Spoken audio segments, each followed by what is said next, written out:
Okay, cool. So we're now going to lead into the second portion of this episode, and this has been something that I've been really looking forward to doing for a long time, and that is going into a deep dive of Spider-Man.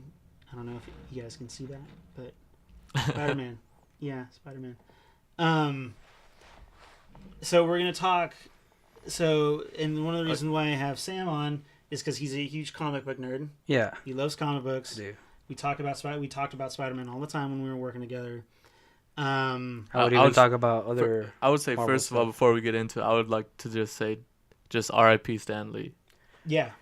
Dude. Rest in peace, Stanley. Rest in peace.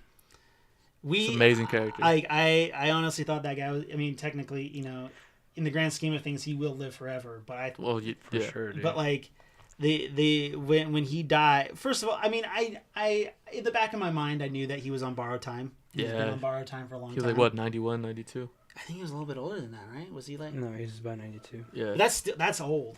Yeah. Or 89. He was in his 90s. He was having some medical issues. Yeah, he's been this whole past year. Yeah, he's just been sticking it out.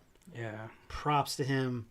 But like, I honestly thought the guy was gonna live forever physically, because whenever he would make public appearances, he had the same energy. He just had the same energy. Yeah. He didn't want to get rid of the energy, and that's probably what ended up wearing him out, was because he didn't know how to stop putting that energy out there. But we don't need to talk about his death. Yeah. Let's talk about his biggest character that he ever created. Spider-Man's probably considered to be the poster boy for Marvel. Like, when you think about Marvel, I think for a lot of people, the first hero to come to their minds would be Spider-Man. The pre MCU folks would think Spider-Man. Yeah. The MCU people probably would think Iron Man, Captain America.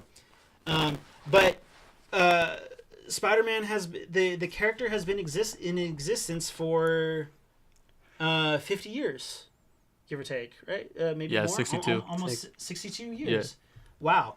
No, I was saying 1962 is the first. 1962. So yeah, 50. 50, yeah. A little more than 50. About 55 years, give or take.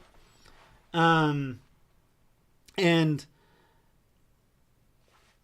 this, for as far as 2019 goes, Spider-Man, Marvel Spider-Man for PlayStation 4 was my most anticipated game of the year. Of last year? Oh yeah, of 2018, it was my most anticipated game. It had been when it was first announced.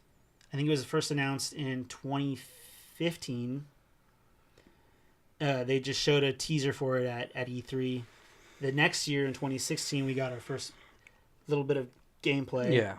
And then in it was 2016, then 2017. Yeah. Okay, so 2016, we got. Were you over at my place when we watched this? Or did we just kind of talk about it afterwards? No, we just kind of talked about it afterwards. Because I make it a point every year at E3 to watch the Sony press conference or whatever they do for it. It's a bummer that they won't be around this year, but they'll make their own thing. Yeah, to watch. They'll have something. I'm sure that Sony will.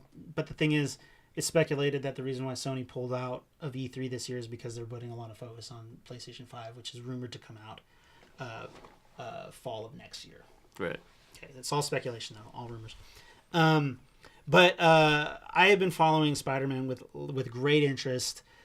Let's just say that I have been waiting for a true Spider-Man experience since, in video gaming at least, since the release of Spider-Man 2 for the PlayStation 2. I think everybody feels that way. I think, Spider-Man 2 set the standard for what a good Spider-Man game needed to have in it. And I will say this, though. I had the cautiously optimistic opinion about Marvel Spider-Man. Especially in the months leading up to its release, I was like, what if this game sucks? like Like, I think that's the case with every game.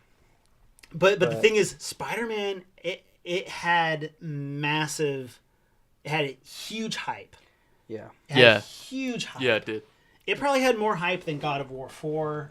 And, you know, there was a lot of hype around that game because... Isn't this the most sold copies for PlayStation? I think so, yeah. I think, yeah.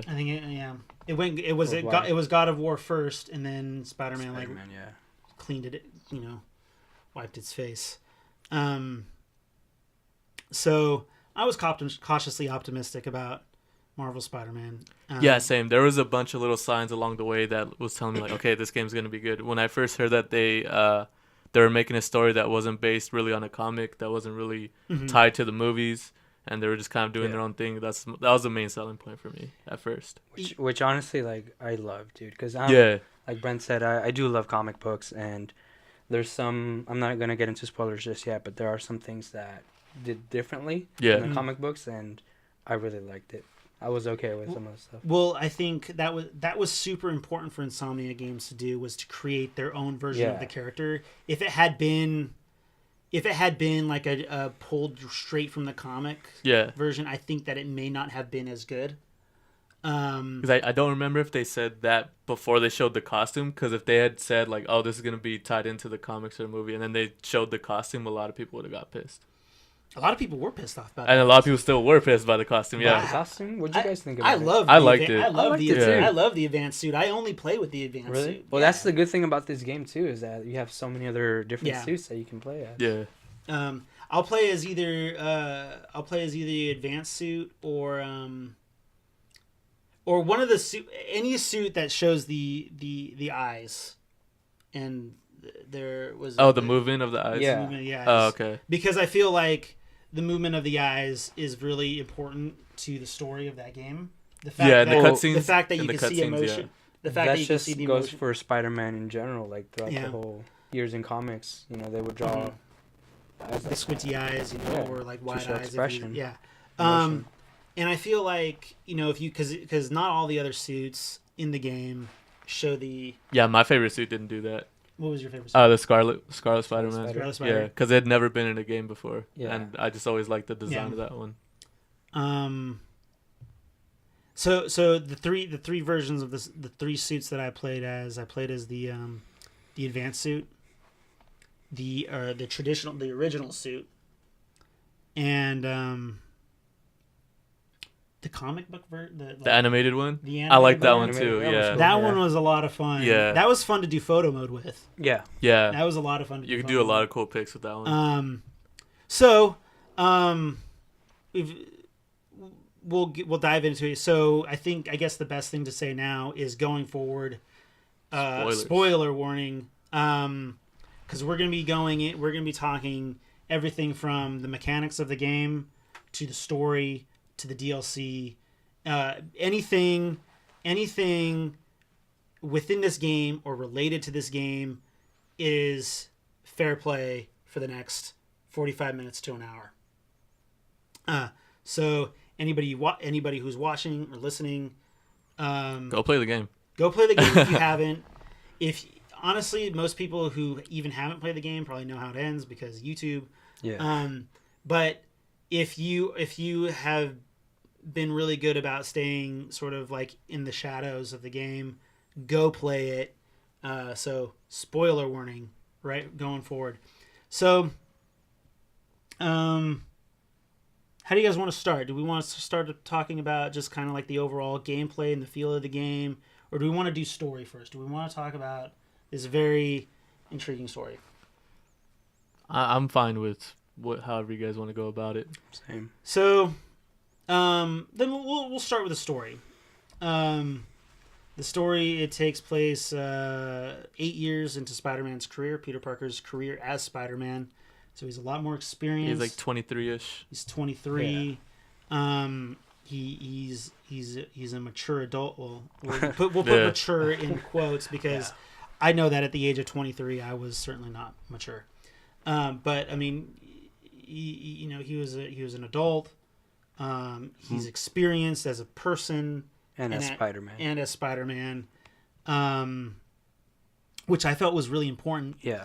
All we've seen in the past 20 years is origin stories, and I think having, a very like unprepared Spider-Man. Well, yeah.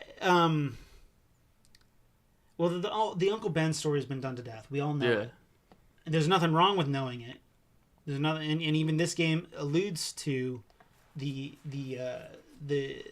past, and we can get into that. His origin story in this game, you don't play it, but you know through certain points of dialogue and collectibles, you know his story. Yeah. You know this version of Spider-Man's story. Especially the collectibles, which I loved. Yeah, me too. The collectibles were super important. The backpacks. The backpacks. The backpacks were... Well, that was it. The backpacks were basically... He's like, oh, his pass, yeah. With his pass, yeah. Or through some of the stuff that Mary Jane would say during her missions. And, which was Aunt May. And Aunt May, but... Yeah, it was... You know, when playing the game, it made me realize how fatigued I was over hearing the origin story. Because even in the new Spider-Man movie, Homecoming, it's still an origin story. Spider-Man Homecoming is still because he's only been Spider-Man for like 6 months, right? Give or take, yeah. Or at least up until Civil War. Civil War I think had been 6 months. Yeah. So maybe by the time Homecoming came, By the time Homecoming came out, it was pushing a year. Yeah, he's young. He's a fit like how it should be, 15-year-old. Yeah, but like when I played Spider-Man, Marvel Spider-Man, it was nice to finally get to play as a version of Spider-Man that was probably important to see in some kind of new medium. Does that make sense? Yeah. Because we have just seen high school Spider-Man. We've only seen high school Spider-Man. Yeah. Don't get me wrong, high school Spider-Man was great, but the adult Spider-Man is a lot more. The way that Insomniac made him was a lot more interesting. So, okay, so the start of the game, we start the game off. Literally, it jumps straight into the action. Yeah. You're getting a phone call saying that the police is about to take down Wilson Fisk, who has been your primary nemesis for the better part of 8 years. And in this opening mission, you go and you stop him. He finally gets arrested and taken to the raft. That caught me off. Really? Like by surprise, because this is Kingpin. He's a big bad, you know. Well, like, I mean, what was always one thing that Insomniac always made clear was that it was a spoiler from the beginning. The game starts with you beating Kingpin. Well, I try to stay away from the spoilers. Yeah. That's why. Oh, which I'm glad I did. Because I think I enjoyed it a lot. That's right. You stayed pretty much in the dark. I did the same thing too. Up until like I was getting ready to release, and that's when we were talking about it. That's when we talk about it a lot more. But I think the thing is, like, because of the various collectibles and the things that Peter/Spider-Man talk about, it's very clear that Kingpin was huge in this guy's life. Yeah. And so it wasn't like the character was glossed over. Yeah. The starting of this story is the end of a previous one. The starting of this story is the end of his origin story. If you think about it, Kingpin was Spider-Man's origin story in this universe. In this particular universe. That's kind of how it felt for me too. Yeah. Like I didn't feel like because like in the Amazing Spider-Man 2, how Rhino shows up for like 2 minutes. It didn't feel like that to me. Yeah. It felt like something big was happening. Oh yeah. Yeah, definitely. But there was a lot of history between and through the collectibles. We'll talk about the collectibles a lot. Just because like I said, the collectibles are what's important to filling in that 8 years of knowing what was going on in his life. So yeah, I mean, Kingpin, and there's rumors that Kingpin will probably still show back up. I wouldn't doubt it. Kingpin's never really done. Yeah, because like no matter how many times he gets locked up. Yeah, he's a very like persistent, ruthless character, who in a way he has his very own tragic backstory as well. He's kind of a sympathetic character in the long run, within the comic books at least, and other iterations of Kingpin. You don't know much about this particular Kingpin's past. You just know that he was important to Spider-Man as far as a nemesis goes. So you lock him away, which is sort of, in filmmaking terms, that's the inciting incident. This whole and that boss fight felt like that scenario felt very like opening to like God of War, where like they like because like in the previous God of War is like the first one you fight the Hydra, like how they throw like a big boss at you in the first. Right. It's like okay, if you can handle this, you can handle the rest of the game. Yeah, which is very cool. Yeah.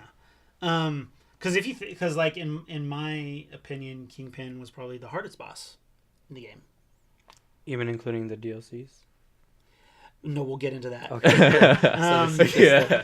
No, that yeah, in the main game, yeah, because even like the one where you fight in 2 at a time. Yeah, it didn't. Those were still that easy. One was fun though. But they were fun. Really fun. Yeah. Yeah, they were challenging. You know, like you had to like figure out, and we can get into those a little later.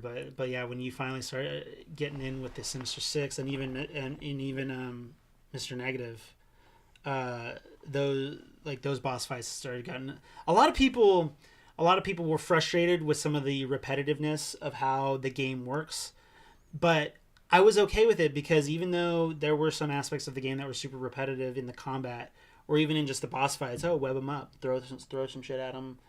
Yeah, they give you plenty of gadgets. Like, I think like, but that's just the thing. You could. I think one thing that was really nice that Insomniac did with the game, as far as like a gameplay mechanic goes, is that you could honestly play the game however you want. Yeah, you can play it as a Batman Arkham kind of style as far as fighting and combat goes, which I can see a lot of people compared this game to the Arkham series, and I don't really like comparing it to the Arkham series because, Batman and Spider-Man, they have similar personal morals, but their overall characteristics and almost completely opposite. They're very one is significantly more brutal than the other. Right. I mean, like for someone who is completely human, Batman is brutal. He's a brutal superhero. In a matter of speaking, he throws everything he's got at his enemies. Whereas Spider-Man, even though he's got those special superpowers, he pulls his punches. He has to pull his punches, and he's not as. And I feel like he's significantly more forgiving than Batman is. But okay, moving on with the game. So at this point in the game, you kind of do a few things that are. I think what was really cool about the way that this game opened was that like after you beat Kingpin, you went right into like sort of like scenario missions. Yeah. Like basically it taught you how to open up the world without like completely throwing it in your face. It's like, okay, well, we need you to go stop this crime real quick, go unlock this tower real quick. But it all felt nice. It always felt smooth and unforced. For people who haven't played the game, I highly recommend going through up until you get the advanced suit. Just play the game all the way. Just play the game, story mission to story mission to story mission, up until you get the advanced suit, and that's about an hour into the game, depending on how hard it is for you to beat Wilson Fisk, because Wilson Fisk can be difficult. Depending on the difficulty as well. So yeah, then you do like you do some remedial tasks such as the infamous tower unlocking and things like that. But that all felt good. Like honestly, none of that stuff felt horrible. Like as soon as I got the advanced suit. Shit, maybe even before I got the advanced suit, I would go and I just unlock the entire city. Yeah, that's what I did too. Yeah, that's what I did. Yeah. It's like for most of the districts. Yeah, I did that. I was like, you know what? I want to have the map completely open. I want to be able to see everything before diving into the whole story. So that's what I did. And then leading up to it, getting the van suit, you get introduced to probably Spider-Man's Spider-Man's probably most like famous supervillains outside would be Dr. Octavius. Dr. Otto Octavius. Yeah. So he is shown to be a mentor, a father figure to Peter, and someone who like they work well together. They're like a yin and yang kind of working team. And Otto Octavius clearly has issues with Norman Osborn, which is revealed. And so then continue going through the story. After you get the advanced suit, you go talk to Aunt May, who's working for Martin Lee.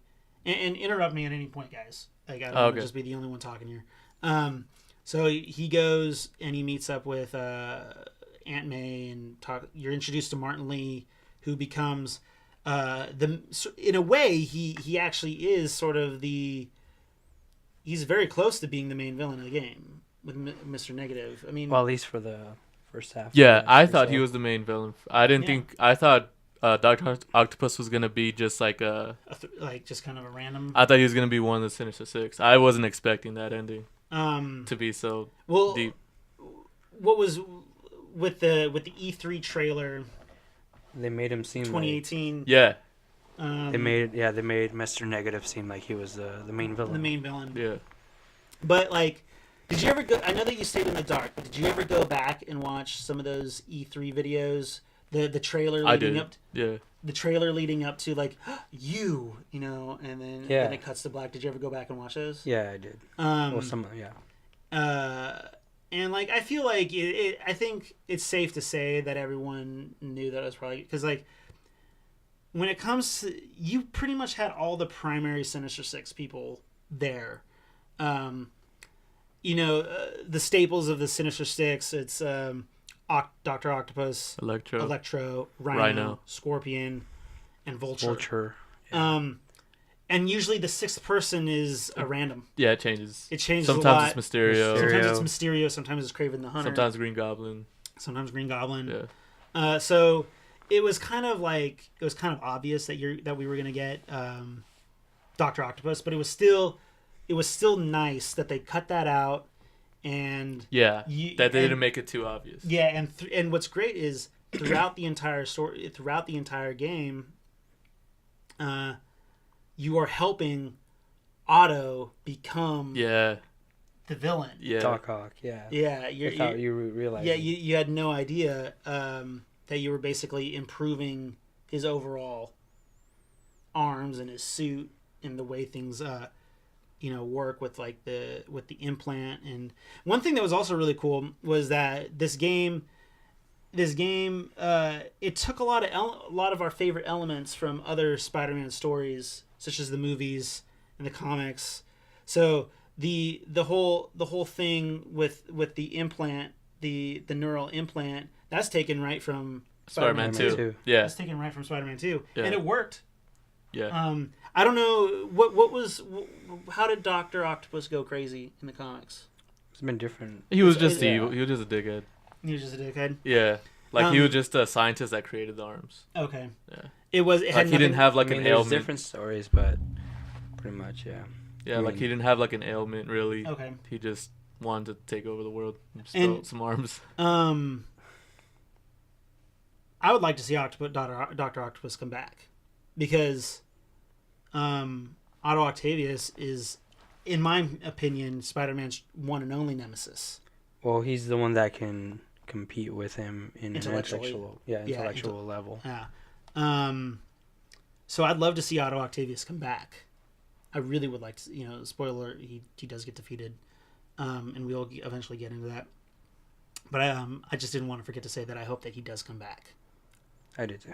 Yeah. Honestly, he was a great villain. He was fantastic, and he was a sympathetic villain. He was. Yeah, they they did a good job humanizing him. One thing that they overall they didn't just the whole thing was they didn't want to have the handlebar mustache villain. Yeah, they wanted to have Mr. Negative. Shocker was like that, but I mean, yeah, the other members of the Sinister Six. Yeah, they were just, but they were still fun, and they weren't. They didn't spend too much time on them. No, not at all. You just beat up this dude. Yeah, because it's like it's established that we already know those characters. Yeah. The new characters that we're getting are Mr. Negative, and Dr. Octopus. So it was more important to see their backstories, as opposed to seeing the backstories of like Matt Gargan and. And I like that Tombstone side mission was cool too. The Tombstone side missions were fun. Yeah, I liked it. You don't have to do them, but you should do them because in a way, those side missions are pivotal to the main story. In a matter of speaking, Tombstone is building a big old car for Mr. Negative. For Mr. Negative to use in destroying the city, or at least getting what he needs to get. So kind of progressing through the story a little bit more, you soon get introduced to Mary Jane. It's revealed that they've been separated and haven't spoken to each other in 6 months. And once they get back together, once they start like working together again, it's like nothing has ever changed. I felt like some people. In some of the reading that I did, Mary Jane was a very polarizing character. A lot of people didn't like. She wasn't. Yeah, some people were annoyed by her. Some people were annoyed by her, but like, I felt like it works for the 21st. It was a really solid 21st century version of Mary Jane Watson that I felt was like needed to make her character a lot more appealing to women. Not to sound like a weirdo, but like even though it's a video game version of a character, they still made her look really attractive without making her into like a movie star attractive. Well, yeah, that's kind of how she is in the comics. She was a supermodel. Yeah, but what I'm saying is that like they're able to keep those like attractive elements to Mary Jane Watson and make that not just what she's about. Yeah, exactly. Yeah, it was more to her, and she was a lot more intelligent. I mean, Mary Jane was never really an unintelligent character in the game. I feel like comic. This version was more like a Lois Lane type of. And that was an issue that a lot of people had was that she kind of was like a Lois Lane. No, I liked it. I liked it too. I like that they fleshed her out and they fleshed out Aunt May to where she's helping out the shelter and everything, and she's not just like something that enemies can use to like get to Spider-Man. And you were able to play as her too in some Mary Jane, some missions, which were pretty cool. Well, the beautiful thing about those Mary Jane missions is that there's a lot of info packed into her missions. It's a lot of exposition, needed exposition. I studied film for a while, and exposition. It has to be in the right points of any kind of story to where like if it's not at the right let me try to say this right. Exposition can be annoying if there's too much of it. If you just constantly have someone sitting there basically explaining the story to you, it gets annoying. And I felt like her points of the story were evenly spaced apart to where you could get that exposition without it feeling like, oh, this is exposition for exposition's sake. Right. Because if you think about it, that's what her story was the explanation for this is why Peter and I broke up. She was very important to the what's in Harry. Yeah, and it's also, she's also in and I actually, and we'll talk, and I don't want to forget this, but I'll kind of point it out there. I watched a very interesting video on YouTube the other day, and it was just like, it basically, and this, if this is something that you guys have picked up, or maybe this will blow your mind right now, but Harry Osborn is the centerpiece for Spider-Man PS4. You don't ever see him physically. You hear his voice, you see his face. At the end of the game, he's in a tank. That makes sense with the suspected it seems like Osborn and Octavius are kind of fighting over who should. Well, the what is it? The Devil's Breath was designed to be a cure for Harry Osborn. Yeah. So when I watched this video, I was like, "Holy shit! They're right. Harry Osborn is kind of the centerpiece to this whole story. You don't unless you like really like sometimes like it takes someone to tell me, oh yeah, this is the like this video did, to tell me that something is the centerpiece of the focus, is the centerpiece of the game. But like it's like I felt like the way that they sort of hid that. Well, it was the fact that he was the centerpiece of the game was hidden in plain sight.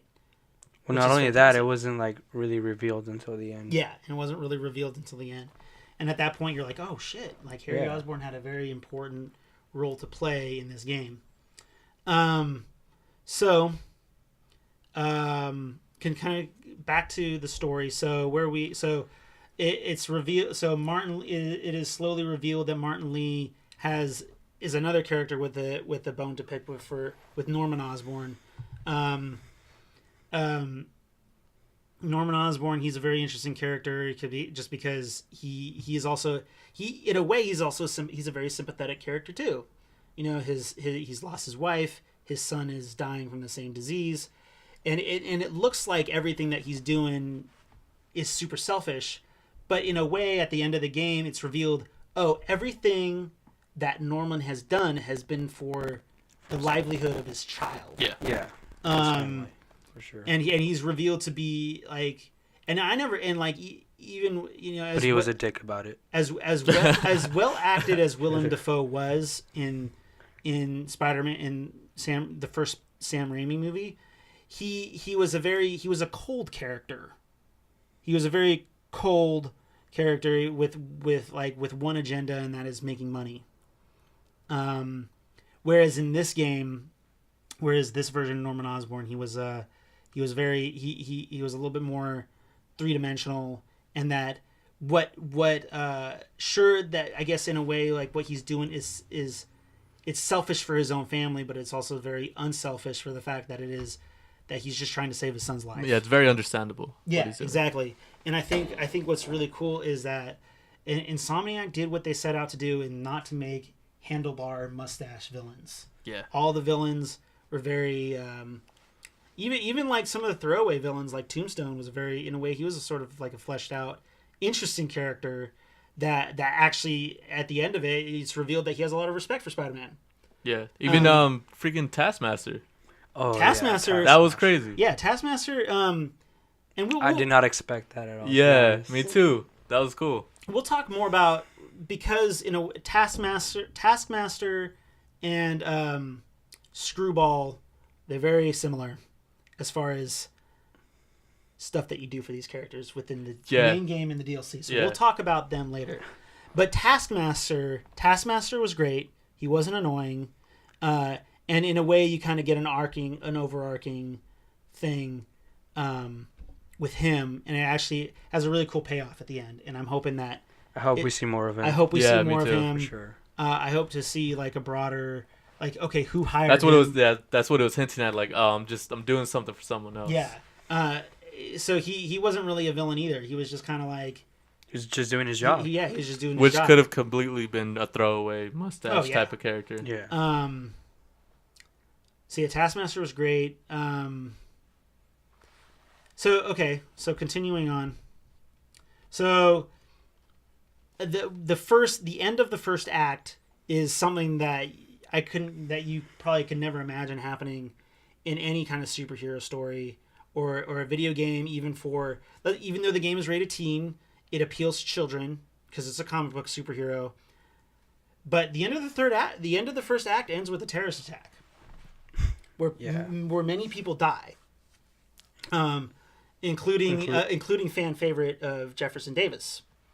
Everyone and nobody saw Jefferson Davis being the one being killed, because I guess what is it in the story? It's his mother, right? His mother is killed by somebody. Well, that's later on. He's already Spider-Man by that time. Yeah. Okay.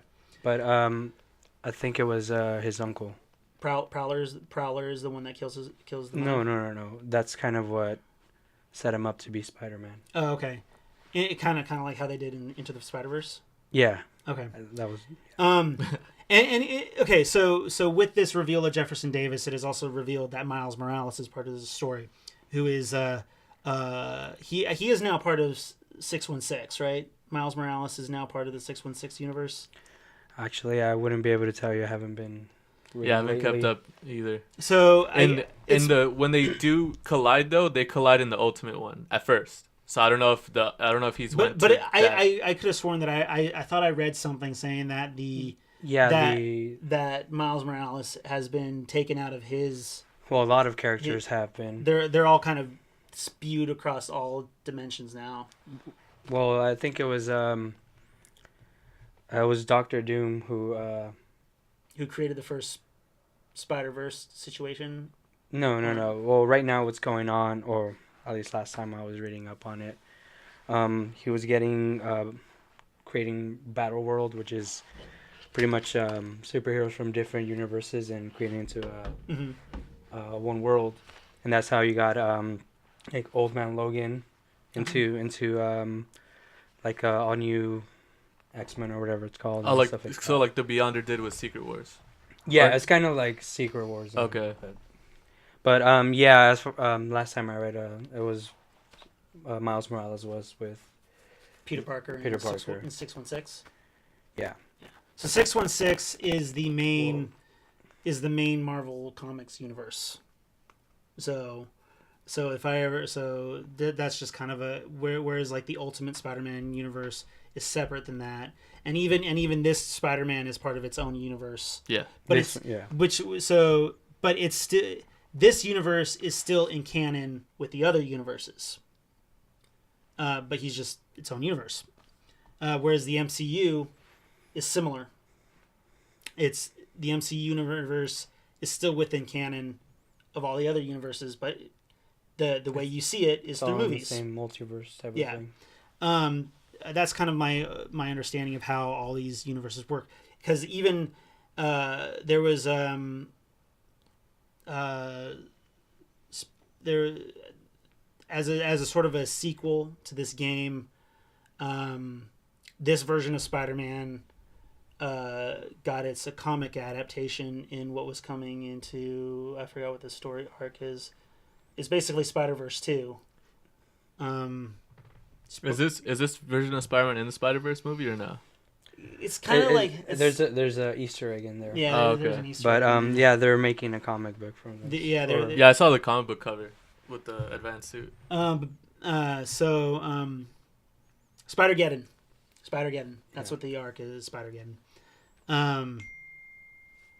So I thought I had this on silent. Wait, you haven't seen Into the Spider-Verse? No, I haven't yet. I saw the end credit scene. You saw the after credit scene? Yeah. I saw that. Okay, so yeah, we'll continue talking about Into the Spider-Verse throughout this. So after this terrorist attack, it is revealed that Miles Morales is a semi-playable character. Well, he is a playable character. Yeah. He's similar to Mary Jane. His story, his playable spots are pieced out throughout the rest of the story. He kind of does stuff for Spider-Man. Yeah. And I have never been a big and it has nothing to do with Miles Morales as a character. It's just the thing is, Peter Parker has been my Spider-Man for 25 years.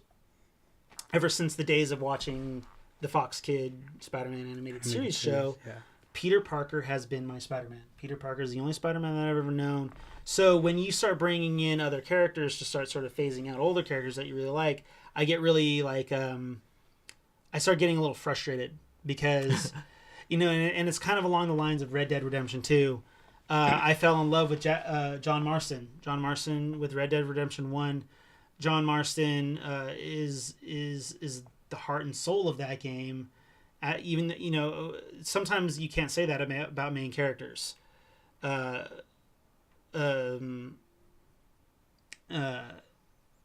but he truly was the heart and soul of Red Dead Redemption 1. And when Red Dead Redemption 2 came out, and even though John Marston is there, it just didn't feel like a Red Dead Redemption game playing as somebody else.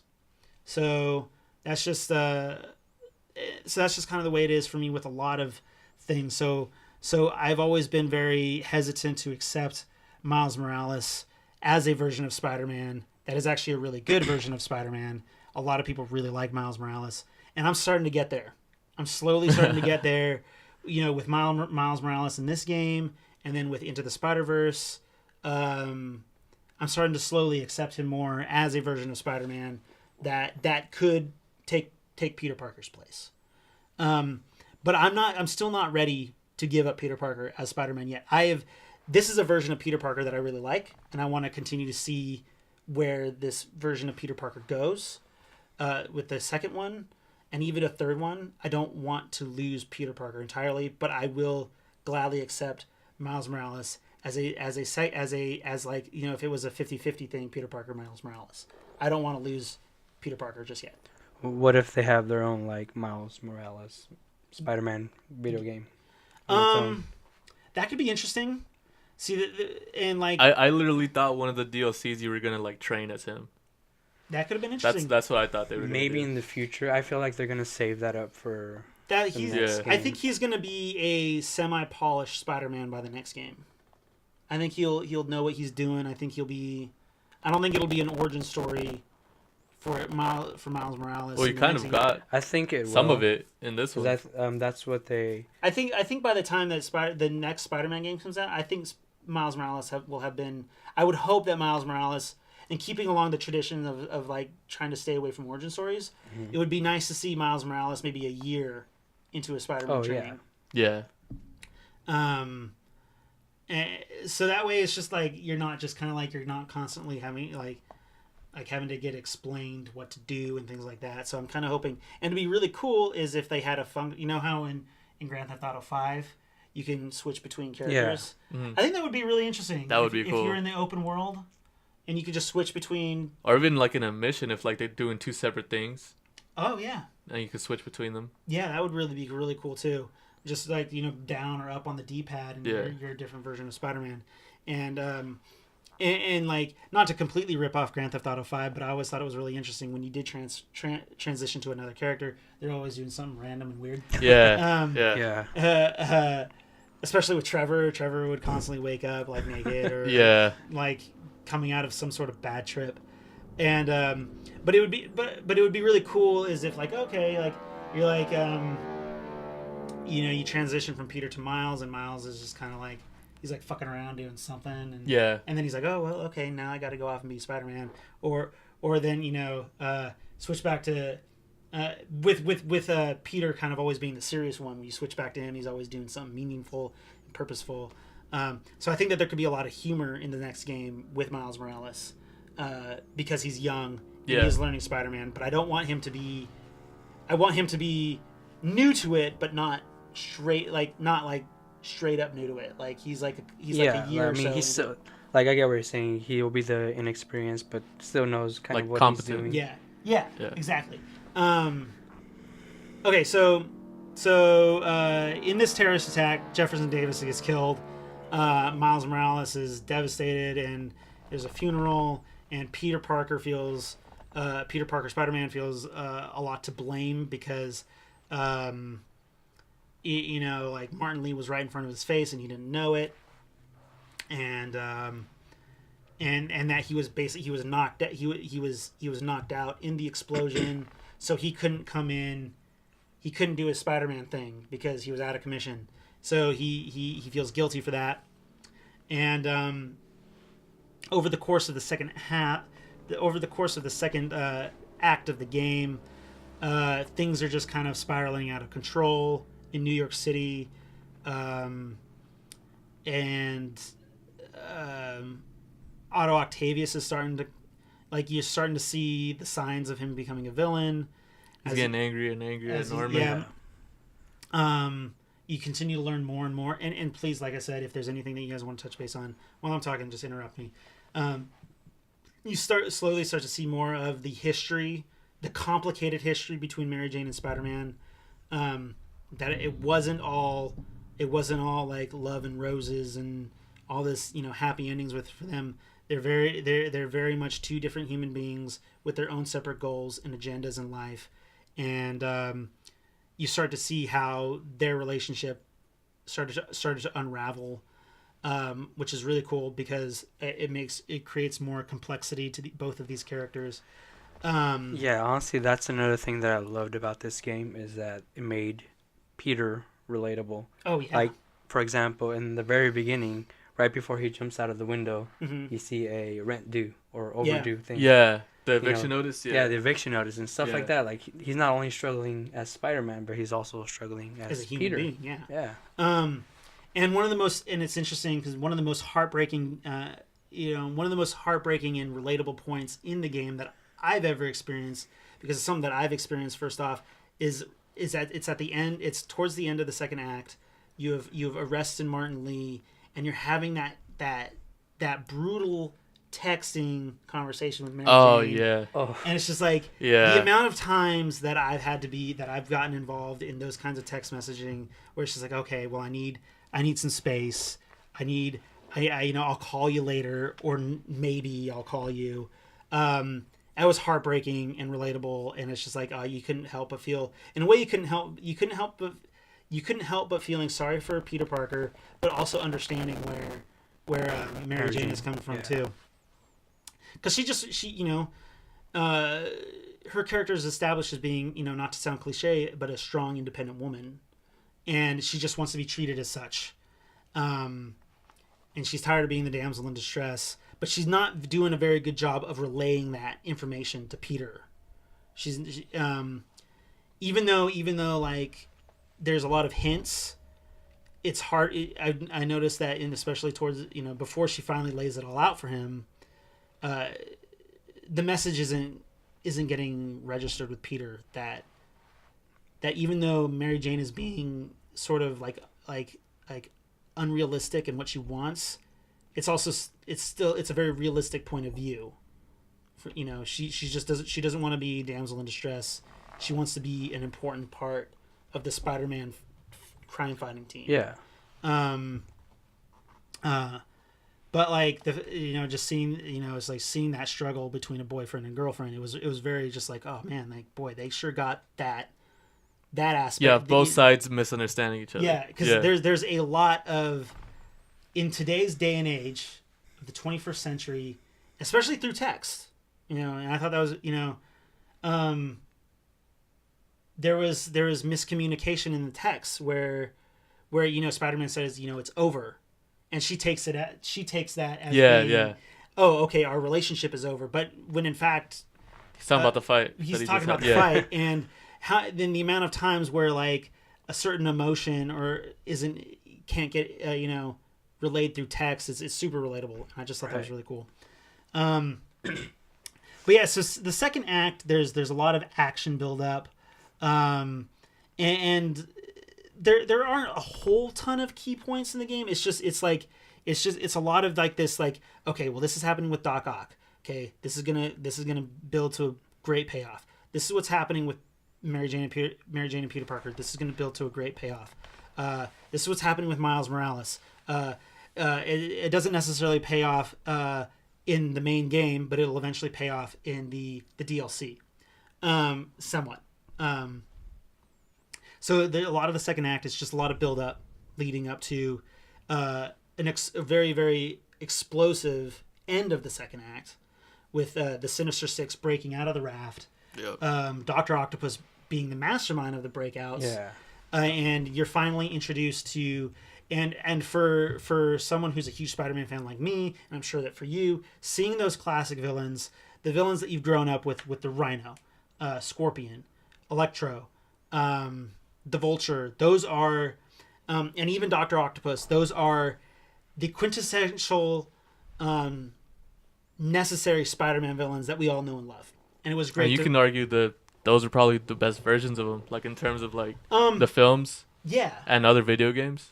I felt like they were the most honest to the comic book versions. Honestly, I think this was the best interpretation of Spider-Man. Oh yeah, In my opinion. And the villains. Besides, of course, the OG, which is where all of the other versions stem from, as far as inspiration goes. Yeah, this is a much more relatable and sympathetic and an overall more interesting version of Peter Parker and Spider-Man that is shown in this game. And one thing, Insomniac is like, we don't want to create an origin story for the Spider-Man, but I'm telling you, if they decided to make a prequel with this character's origin story in it, I would play the fucking shit out of it. I would too. Yeah. Because this is actually an origin story where I would actually like to go back and actually see. I mean, you get an idea, you get a mental image through the collectibles, through dialogue, what happened in those 8 years. Which I would rather experience. But to be able to go back and play as like, okay, it would be really interesting to see, because like, how when you first are introduced to Mary Jane and she's walking through the art gallery and she's like, this blade sliced Peter's chest open. I think like I got a really cool mental image in my head of how that all played out from Mary Jane's point of view. Mm-hmm. And I think that would be a really cool thing to actually, like, it's like, okay, they're gonna make a prequel. It'd be actually cool. It's like as a sort of like an Easter egg from the first game. You're fighting Wilson Fisk, and he pulls out this massive katana and slices at the end of the fight. He slices open your chest, and you have to flee because you're bleeding out. And like after getting all these mental images of those 8 years from the collectibles and dialogue, I want to play it now. Yeah. For me, there was a Mysterio one, right, from one of the backpacks. Oh, yeah. For me, that one was the one like, I want to see that fight. Yeah, dude. I want to see. I want to do Honestly, that fight. for me, it was just any villain that he mentioned in the backpacks. It'd be cool to see, like... I don't remember, did they mention like him having like other girlfriends, or was it just Mary Jane?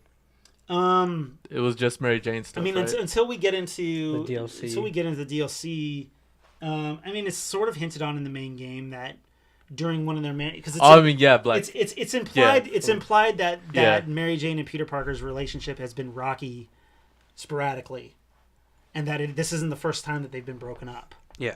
And even Aunt May hints like, well, what about that rebound girl? Oh, you mean Felicia? Yeah. Yeah, that didn't work out. No, but I was asking more of like they didn't. I don't remember them mentioning like Gwen at all, right? No, I don't think Gwen. Yeah. I don't think Gwen exists. She might exist, but I don't think that version where like it's always been Mary Jane. Yeah. In this particular version, and I think that sometimes that's important. But also like the death of Gwen Stacy is also very important to comic book history. Oh yeah. But like it wasn't needed for this game, and the fact that they didn't throw it in there or give any hint to it was fine, because it's just sort of like it would be like, oh, well, Gwen Stacy this that she died. It's like, oh wait, what? Because some people may not be familiar with the death of Gwen Stacy outside of the movies where they actually kind of touched on it, and I felt like they touched on if there's one thing that the Andrew Garfield movies did really good was the relationship and the death of Gwen Stacy that Peter had. I thought that was really, really well done. Well, I mean, except for that when she actually died and Peter or Spider-Man web swings and then you see like a little hand coming out. Yeah, that was pretty cheesy. I don't know. Like I was like I understand. No, Brent, that was cheesy. It was cheesy, but I understand the artistic choice. Yeah. Like it was also very rushed. Because it felt rushed. Because it's the web is just an extension of his hand reaching out to her. And like it is cheesy. Every time I see it, I just laugh a little. I can kind of understand why they did that. Yeah. I felt like whatever. At least it wasn't this or that. Yeah. I mean, you could do that in this game. Like when you're walking on the ground. ground. Oh, that's right. Yeah. Do the finger gun things. Yeah. Which is pretty cool. Pretty cool nod to the Sam Raimi. Oh, and then even I don't know if you guys have seen this, but like if you walk really close to the doors of like a pizza place, they'll play the pizza song from the Spider-Man. Spider-Man, yeah. Yeah. Also, I think something about like the hot dog stands, like they're the same color that they were in one of the movies. Oh, are they? Yeah. I didn't pick that up. I read that somewhere. Oh shit. But I never actually paid attention to it. Yeah, I wouldn't doubt it.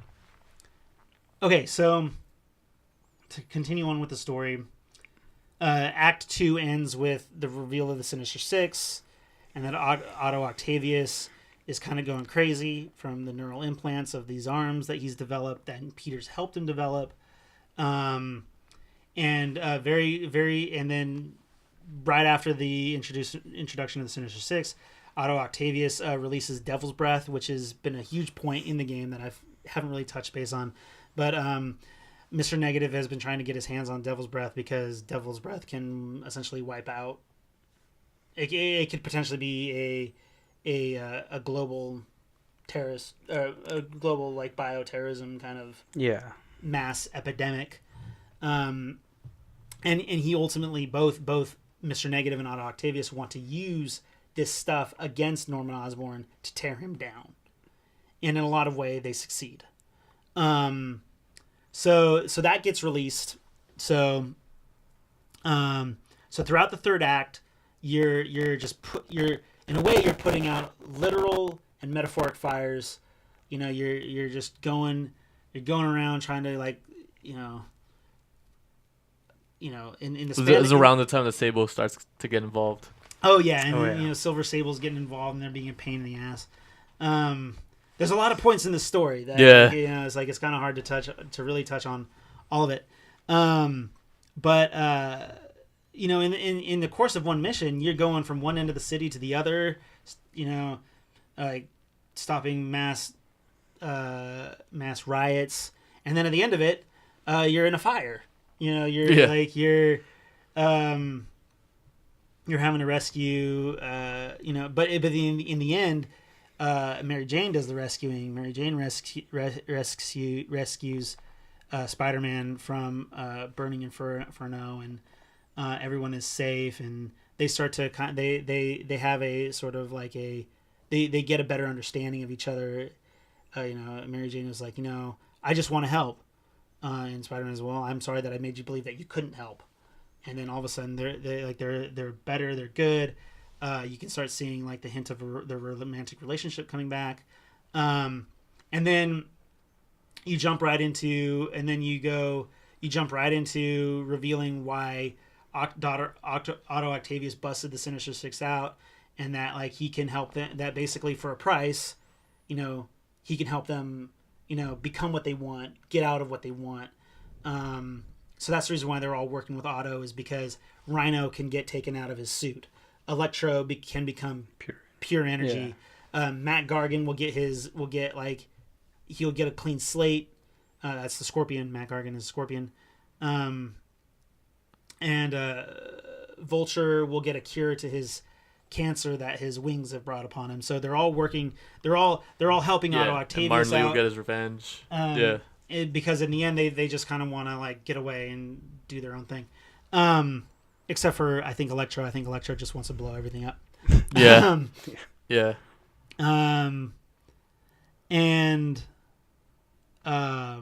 So you put away the Sinister Six, and then this is one thing that always kind of bummed me out, that I feel there's a couple things that could have been really interesting that they included in this game that would have made for a much more that would have made a lot of sense story-wise. One, why didn't Peter Parker try to get Mr. Negative to come back by saying Aunt May is dying from what you've done? I don't know, that I felt like that could have been a very, like, if he had said something like that to him, that maybe could have brought him back to the light for like a little bit to like, I felt like that could have been a redeeming point for Mr. Negative, if like he actually did something good for trying to potentially help Aunt May, because she's starting to get sick from Devil's Breath. Yeah. So I was thinking about that as like, that would have been interesting if they had played on that as like, oh, Martin, Aunt May is dying. What you're doing is killing someone who's important to you. You need to stop this. And maybe that might have been really, at that point, it would have been cool is if like okay he snaps out of it and he's about to hand the cure over, then Otto Octavius comes in, bashes his head in and fucks Peter up. Yeah. I think that could have been really. I think that would have been a very interesting thing. And then, I think as far as Miles Morales' story, what's Jefferson Davis's brother's name? Damn, I always forget. The Prowler. But his name is I always forget it too. I always forget. Mahershala Ali. That was the voice actor. Yeah. But I think that would have been cool to introduce that character because like it would have made sense if he was at the funeral, right? Yeah. So, I hope from after having watched Into the Spider-Verse, actually, like I'm really bummed that the Prowler is disposed of as quickly as he is. But it also is sort of that Uncle Ben moment. Yeah, it is for Miles Morales. But like he was really fun. I really liked the Prowler in the half of the movie that he was in for Into the Spider-Verse. So, jeez, I'm getting phone calls. So, sorry. So you're putting away the Sinister Six. You put away Martin Lee, and then you have this climactic fight with Otto Octavius on top of a tower, which was really cool. And where it's revealed that Otto Octavius knew that Peter Parker was Spider-Man the whole time. Yeah, there's a lot of great writing in that. The dialogue. Where Peter feels ultimately betrayed, completely betrayed. And Peter defeats him. And in a very bold move by Insomniac Games and Marvel, Aunt May dies. Yeah, I didn't see that coming either. Even though Spider-Man has the chance to save her. Oh yeah, that was which was crazy. Like I was saying, the writing, like that moment where she tells him. What does Otto say to him? He says something like the greatest men like have to make the toughest something like that. And that's when Spider-Man stabs himself so he can defeat Otto. But that's not even the decision he was talking about. Yeah, he was talking about the one for Aunt May. Yeah, that for the greater good, he has to let her die, and even she tells him that. Yeah, he's like, I don't know what to do, and she's like, you know what you got to do. Yeah, like, did any of you guys shed a tear or two? I got as close as really close. I got choked up. That was pretty heartbreaking. And then the fact that she knew. She knew he was Spider-Man. Mm-hmm. And that essentially is where the game ends. But during this time, it is revealed. So during part of Act 3, which is important, it's revealed that Harry Osborn has been sick, and that Devil's Breath was designed to be a cure for him. Yeah. And it also Norman has been developing spiders to possibly. He's trying to replicate Spider-Man's powers. Okay, so do you guys think that he is Venom or Green Goblin? That he's gonna become Venom or Green Goblin? It looks like Venom because Green Goblin, you see a little. Because you can see the tendrils like it's Venom, and then it's flashing green. Well, so I think that's symbolizing that what's his name? That Norman Osborn is gonna become Green Goblin. Green Goblin because you see the bombs and the helmet that Mary Jane finds. Yeah, when you play as her in the subway. Mm-hmm. No, in the trying to go to Harry's room. In the lab. And in the lab, and you see like all this equipment that could potentially be for Green Goblin. But I think in the Ultimate Universe, it's Harry who gets the symbiote, right? In the Ultimate Universe. In the Ultimate Universe. No, it's still Eddie Brock. Yeah. But in some version, Harry gets it, right? Probably, like there's. I would, yeah. I wouldn't doubt it. But in this version, it seems like Harry's gonna be Venom. He's gonna be Venom, which, like, I was okay with, to be honest. Mm-hmm. Yeah. Though you do get, I was thrown off by that because you do get some kind of Easter eggs, with Eddie Brock. Mm-hmm. Yeah. Like I think Peter had a going away card when he quit the Daily Bugle. Eddie Brock was on there, which playing through that, you think, oh, they're hinting at Venom, but no, they did something completely way different. Yeah. So what I would say, so Norman's developing spiders. One gets onto Mary Jane's coat, almost bites her. Oh yeah. It's weird how it doesn't bite her.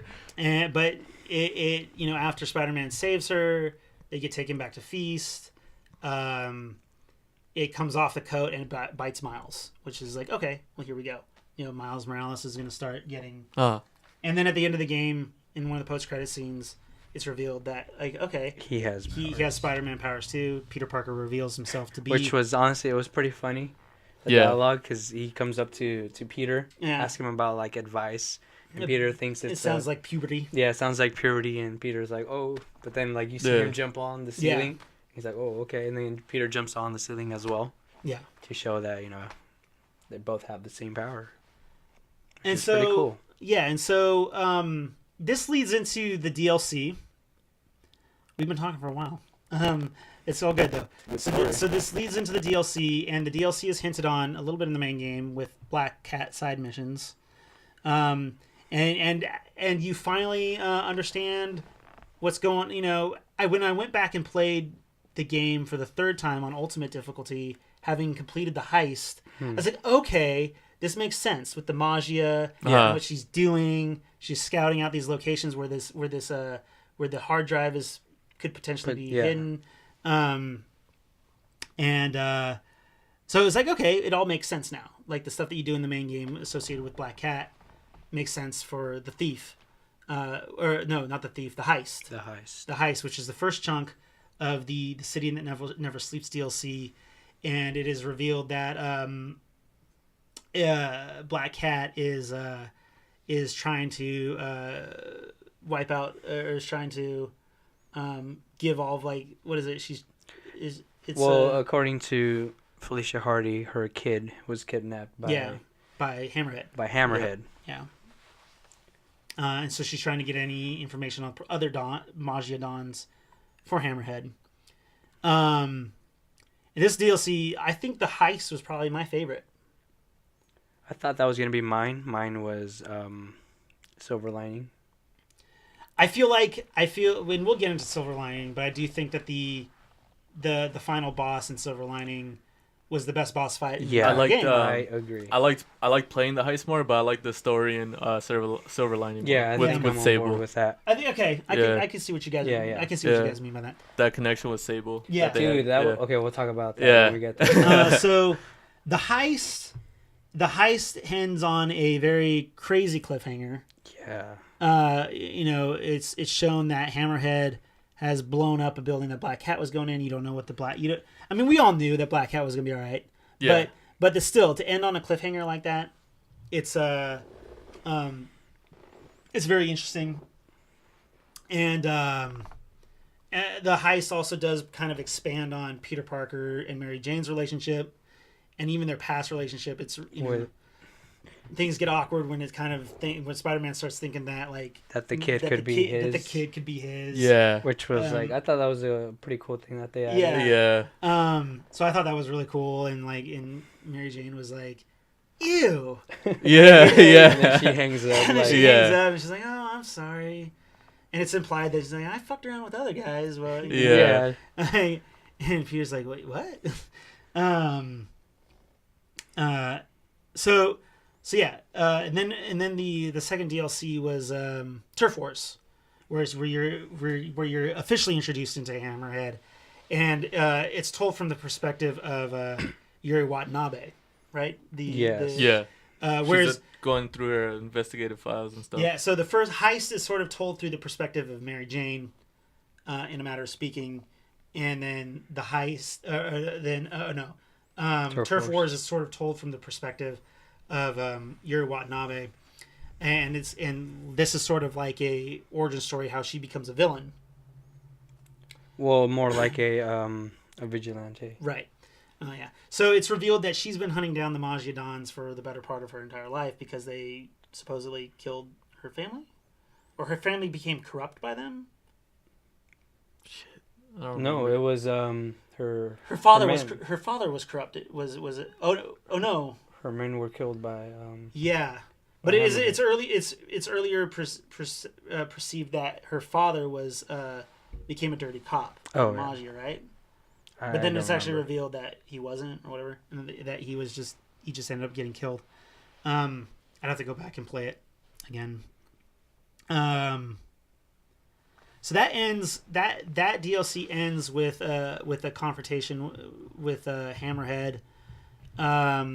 You beat Hammerhead supposedly, and Yuri is suspended for trying to kill Hammerhead. Well, I think he did die, but he gets revived Yeah. at the end of the.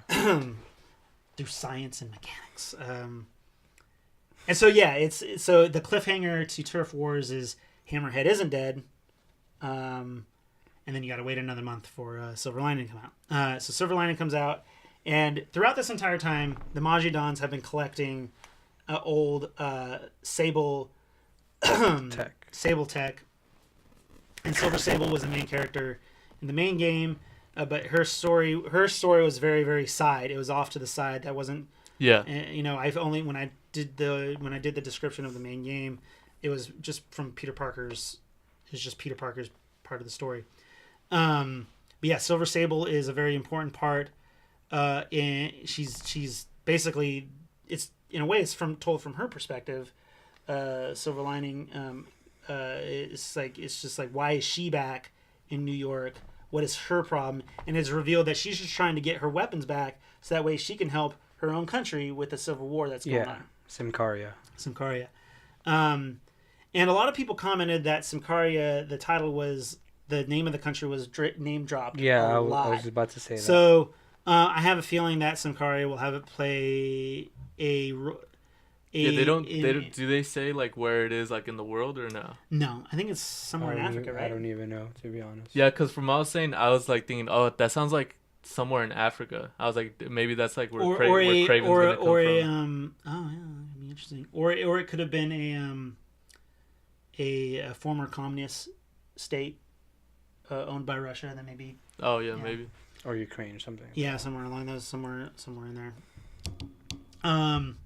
And so yeah, Silver Lining is just you're helping Sable collect the last of her gear, find out what's going on with Hammerhead, who is now all robot. Yeah, basically. Basically, yeah. He's all robot. He's all robot.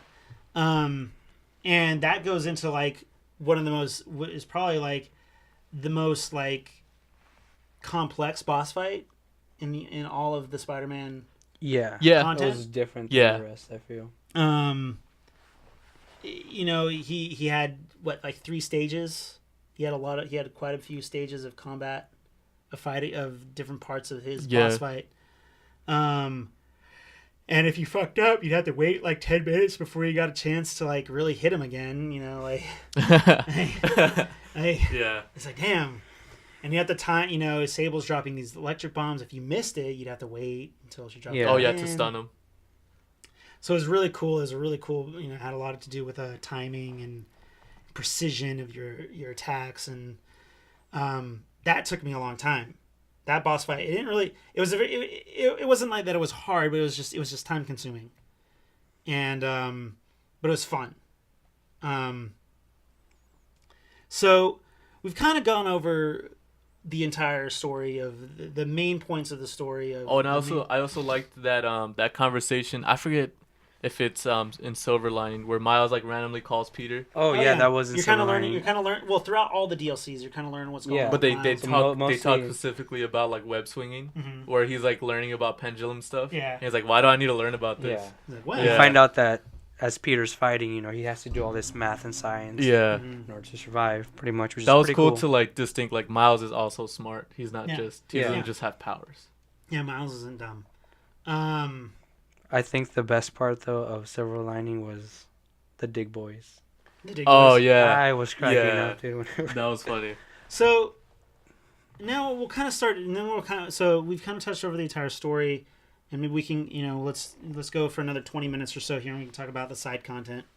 So The main game, there's a lot of really, really fun side content. You know, you had about a total of 12 different bases that you had to wipe out. Yeah. I think, yeah. All of which came with their own special things they had to do, and because there were enemies, different enemy types, there was different ways they had to handle it.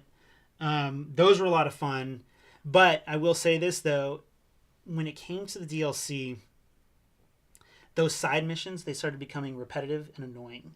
That's how I felt with Screwball. But even the bases were starting to get a little tedious because they started getting harder. The bases got harder with the introduction of the tank minigun guys. Oh, yeah, dude. That's how I felt about the stealth ones. The stealth ones? Yeah. Where you just had to take out there was like You have to take out enemies in a stealth manner. Yeah. Oh yeah. Okay. Oh yeah. I mean, there were a lot of those. I didn't mind those, to be honest, but yeah, Screwball. Screwball became annoying. She was fun in the first DLC. She was fun. Yeah. She like her missions were like, okay, well it makes sense that she's doing these kinds of missions now. Yeah. It makes sense that she's doing this, and like it's like okay, cool, Screwball. This is kind of cool. You get to learn a little bit more about her character, and she's basically a psychopath, or sociopath, or one or the other. I don't know. Too many paths. Turf Wars is like, okay, we're doing more Screwball. All right. And then Silverline is just like, God damn, more Screwball? Yeah. I was like, can it just finally be over? Because like if you think about it, you had to do maybe 10 of these missions for Taskmaster. These types of missions where you had to just about. And like yeah. And the only way to get the and with Spider-Man, I played I beat the main game of Spider-Man 3 times. 2 of which were 100%, and one of those 100% was on New Game Plus Ultimate difficulty. So I've played that game to death, and it was all very fun. But when it came time to, so the point that I'm trying to make is when it came time to do the 100% for the DLCs, you had to get a certain you had to complete a certain difficulty level of those Screwball missions, and if you fucked up, you'd have to start it over. So like you had to get to the medium rank for all the Screwball missions to 100% each section of the DLC, and that just was just like, because some of them I had to start over like a couple times. Yeah, me too. Yeah. In order to get to the point where I was like, okay, well I'm comfortable with how this playthrough is going, and sometimes I'd have to restart in the middle of it if you take too much damage. Yeah. It's like well shit, like I've taken too much damage now. I'm not gonna get that middle ranking, so I have to start it over. And sometimes that'll just go on for like 10 times. I think I did that in the last Screwball.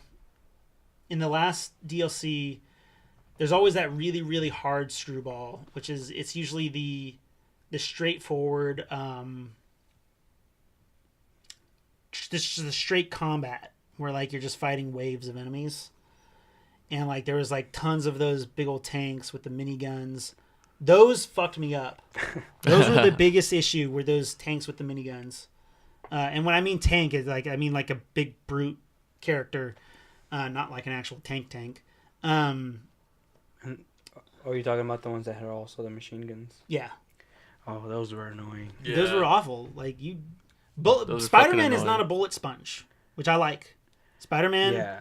If he takes bullet damage, he's gonna get hurt bad. Especially when you're playing this in ultimate difficulty. Yeah. Which I remember too. I think I brought this up to you one time we were talking about. There's a feature in the game where you can heal up, which I thought I was gonna hate, but you actually need it. Oh yeah. Like you really need it. Oh yeah. And like there's finishers. So you either have the choice of using your focus bar for finishers or for healing. And like it's like, well, okay, do I want to do a finisher or do I not want to die? Like so like there, like if you're down, like so it's like you always had to decide where you want to use your focus energy, was to either heal yourself or to not or to do a finisher. But yeah, those Screwballs, they were getting really annoying towards the end. And it was nice when you finally arrested her and put her away. But does this mean that I don't ever want to see her again? Absolutely not. I want to see Screwball come back. Screwball is fun. She was fun. Yeah. Her moments, yeah. You know, her missions were just annoying and repetitive and tedious. It's time for another photobomb. Yeah. Those were annoying. Yeah. Get that photobomb. You missed the photobomb. And it's just like, God. Because like if you miss one of those photobombs, you'd have to start over again. Yeah, pretty much. It's like you'd be screwed if you missed the photobomb. So we've kind of touched on a lot of the main stuff. Anything else you guys want to add? We've kind of gone on and on about certain things, honestly, this game was so amazing. Mm-hmm. Just like the mechanics, the storyline, the dialogue, the actors. Oh yeah. I think I brought this up to you too. At first I had an issue with the actor who played Spider-Man, Yuri Lowenthal.